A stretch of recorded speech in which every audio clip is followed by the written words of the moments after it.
ये कहानी एक ऐसे औरत की है जो अपने पति के सामने ही कई अनजान पुरुषों से संबंध बनाती है।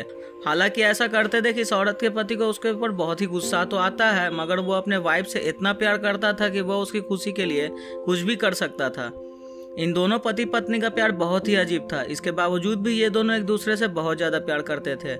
मगर आगे चलकर पत्नी का ये रिलेशन और इतने सारे बॉयफ्रेंड का रिलेशन क्या रंग लाता है, चलिए देखते हैं हमारी आज की इस वीडियो में।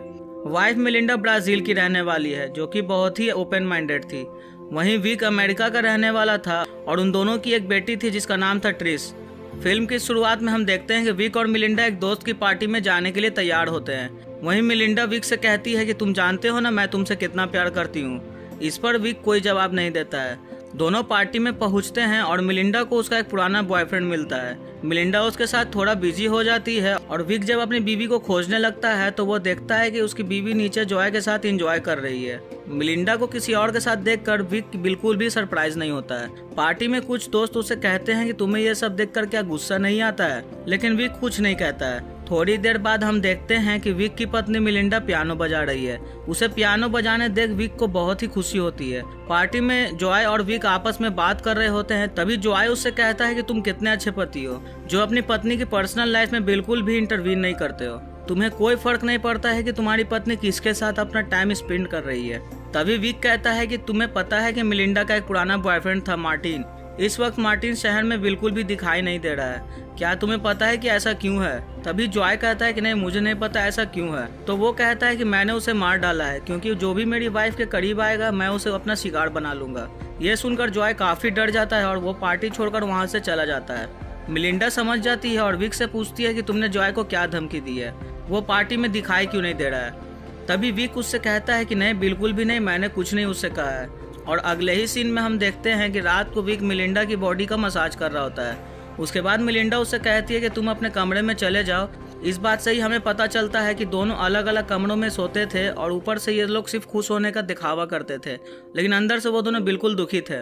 विक अपना ज्यादा समय अपनी बेटी के साथ बिताता था और जो समय बचता था वो अपने स्नेल हाउस में बिताता था। वहीं विक की बेटी बहुत ही ज्यादा स्मार्ट थी और वो अपने स्कूल के लिए प्रोजेक्ट तैयार कर रही थी। अगले दिन विक अपनी बेटी को स्कूल छोड़ने जाता है तो ट्रिक्सी की स्कूल टीचर कैली विक से मिलती है जो विक की एक अच्छी दोस्त भी थी। कैली कहती है कि मैंने सुना है कि तुम अपनी पत्नी के बॉयफ्रेंड का मर्डर कर देते हो। जॉय लोगों को ये बताता फिर रहा है कि तुमने मार्टिन का मर्डर कर दिया है। तभी किफ कहता है कि मैं तो मजाक कर रहा था। तभी कैली कहती है कि मजाक हो या सच, लेकिन आइडिया तुम्हारा काम कर रहा है। अब जॉय तुम्हारे घर के आसपास भी नहीं दिखाई देता है। और मेलिंडा भी उसकी इस बात से दुखी हो गई थी। वो विक से कहती है कि जॉय को घर पे डिनर पे बुलाते हैं और तुम उससे माफी मांगोगे। अगले दिन जॉय डिनर पर आता है और डिनर के बाद मेलिंडा विक से कहती है कि तुम ट्रिक्सी के पास जाओ और उसे कहानी सुनाओ। वो समझ जाता है कि मेलिंडा जॉय के साथ इंटीमेट होना चाहती है और विक अपनी बेटी के पास चला जाता है। ट्रिक्सी अपने पापा से कहती है कि वो मॉम को किसी और के साथ देखना बिल्कुल भी पसंद नहीं करती है। तभी विक कहता है कि कोई बात नहीं, वो सब कुछ ठीक कर देगा और उसे सुला देता है। विक वहाँ से बाहर निकल जाता है तो वो देखता है कि मेलिंडा जॉय के साथ एंजॉय कर रही थी। उसे ये सब अच्छा बिल्कुल भी नहीं लगता है और वो किचन में चला जाता है और बर्तन गिरा देता है। तभी आवाज़ सुनकर ये दोनों बाहर आ जाते हैं और विक जॉय के पास चला जाता है। वो जॉय से कहता है कि मैं तुमसे माफ़ी बिल्कुल भी नहीं मांगने वाला हूँ। तुम्हें पता है मैंने मार्टिन को मार मार कर उसका सर फोड़ दिया था। ये सुनकर जॉय और भी ज़्यादा डर जाता है और वो घर से तुरंत निकल जाता है। अगले दिन मेलिंडा और विक एक और दोस्त की पार्टी में चले जाते हैं और वहाँ उन्हें डॉन नाम का एक आदमी मिलता है और वो विक को बताता है कि मैं शॉर्ट स्टोरीज लिखता हूँ, तुम क्या करते हो? तभी विक उसे बताता है कि मैं ड्रोन्स के चिप्स बनाता हूँ। थोड़ी देर बाद इन दोनों के बीच में बहस होने लगती है। इसी दौरान डॉन कहता है कि तुमने मार्टिन को क्यों मारा था? तब वो कहता है कि ये सब एक मजाक है, तुम इतने सीरियस क्यों हो रहे हो?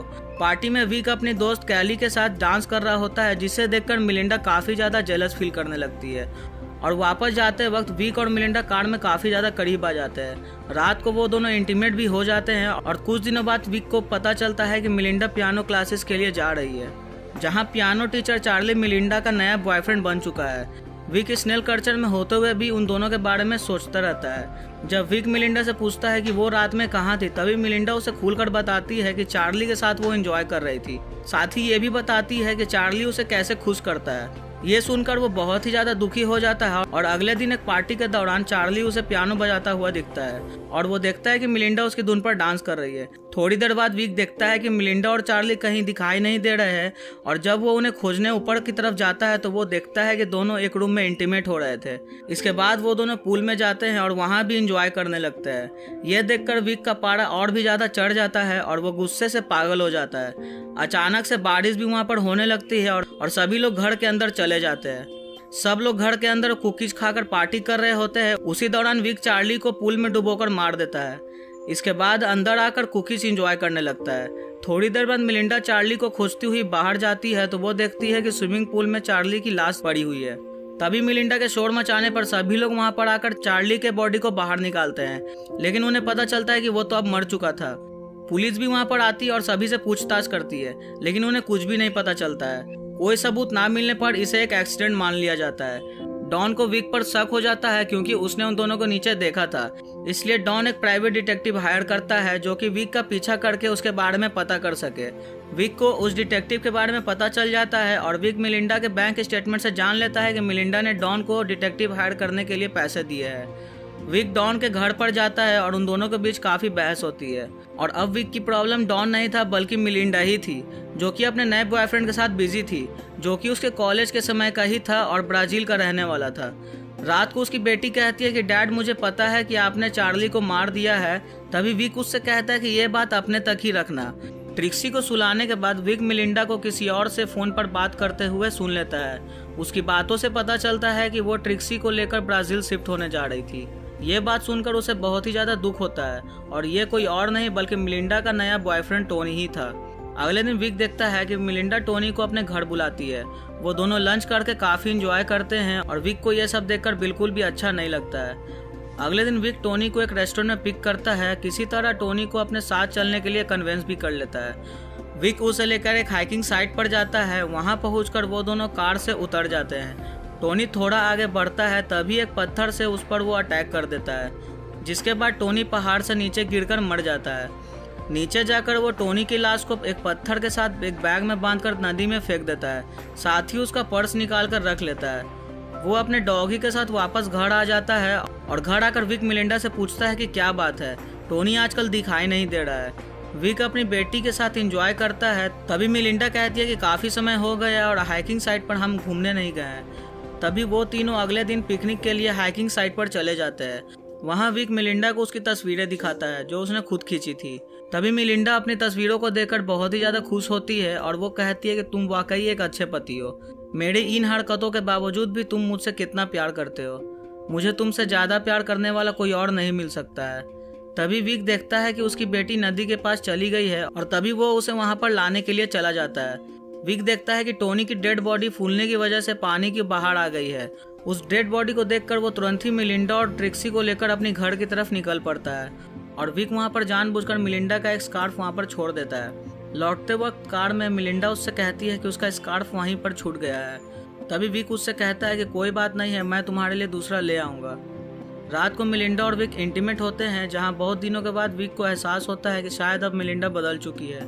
और अगले दिन वो सुबह उठकर साइकिल से मिलिंडा का स्कार्फ लेने के लिए हाइकिंग साइट पर चला जाता है। उधर मिलिंडा सुबह उठकर विक को खोजते हुए उसके स्नेल रूम में चली जाती है, जहां उसे टोनी का पर्स मिलता है। मिलिंडा समझ जाती है कि उसके पति ने ही टोनी को मार दिया होगा, इसलिए वो डॉन को कॉल करती है। इधर विक हाइकिंग साइट पर टोनी की बॉडी को नदी में डुबाने की कोशिश कर रहा होता है। उसी वक्त डॉन वहां पर आ जाता है और डॉन विक से पूछता है कि तुम वहां पर क्या कर रहे हो। तभी विक उससे कहता है कि मैं मिलिंडा का यहाँ पर स्कार्फ लेने आया हूँ। तभी डॉन स्कार्फ दिखाता है और कहता है कि ये स्कार्फ तो यहाँ पर है। और तभी डॉन टोनी की लाश को देख लेता है और वहाँ से डरकर भागने लगता है। विक भी साइकिल से उसका पीछा करता है और उसे उस पहाड़ी के रास्ते के बारे में अच्छे से जानकारी होती है और वो शॉर्टकट लगाते हुए अचानक से डॉन के सामने आ जाता है। विक को बचाने के चक्कर में डॉन की कार पहाड़ी की तरफ मुड़ जाती है और डॉन पहाड़ी से नीचे नदी में गिरकर मर जाता है। इधर मिलिंडा रोते हुए अपने बैग को पैक कर रही होती है। तभी विक की बेटी ट्रिक्सी उसके बैग को लेकर स्विमिंग पूल में फेंक देती है। वो कहती है कि मैं आप दोनों के साथ ही रहना चाहती हूँ। मिलिंडा कुछ सोचकर वहाँ पर रुक जाती है। तभी विक जब घर आता है तो मिलिंडा को अपने सामने बैठा हुआ देखता है। तब विक उससे पूछता है कि क्या हुआ। तब मिलिंडा कहती है कुछ नहीं, और उसने टोनी का पर्स जला दिया था और उसे एहसास हो गया था कि उसके पति से ज्यादा उसे कोई भी प्यार नहीं कर सकता है। देर ही सही पर उसे ये एहसास हो गया था। तो दोस्तों अगर आपको ये एक्सप्लेनेशन अच्छा लगा हो तो प्लीज अपने चैनल को लाइक कर दे, शेयर कर दे और अपने चैनल को सब्सक्राइब करना बिल्कुल भी नहीं भूलो, जो कि बिल्कुल फ्री है। Thank you.